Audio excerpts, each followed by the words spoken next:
lang kapag nakakalimutan nating magpasalamat? Paano kung bukas wala na yung taong gusto nating pasalamatan?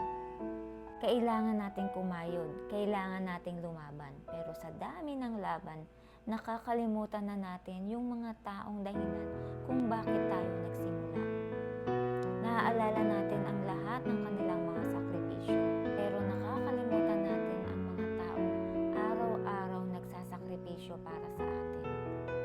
Yung nanay mong pagod na, yung tatay mong tahimik lang, yung kaibigan mong laging okay, pero siya pala yung pinaka nahihirapan. Kaya naman gusto kong i-take itong opportunity na ito para magpasalamat sa lahat ng aking mga kaibigan. Salamat sa lahat ng tawa at samahan. Sa Team Live Pillow, salamat sa inyong lahat.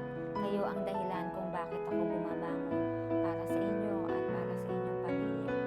Sa mga clients and customers ko, maraming salamat po sa tiwala at suporta ninyo sa aming mag-asawa. Sa mentor namin na si Sir MJ Lopez, maraming salamat sa paggabay at paniniwala sa amin ni Mark. Sa pamilya ko, mahal ko kayo, Ma and Pa, Jano, Ate, Daddy, Avery, and Anika. At syempre sa sarili ko, salamat sa tapang at pagpapatuloy sa laban sa araw-araw. At sa'yo na nanonood, kahit gaano man kahirap ang buhay, kahit pagod ka na, kahit luha mo na ang kasabay ng gabi, huwag mong kalilimutang magpasalamat. Hindi dahil sa dami ng meron ka, kundi sa pagpapahalaga sa kung anong meron ka ngayon. Doon magsisimula ang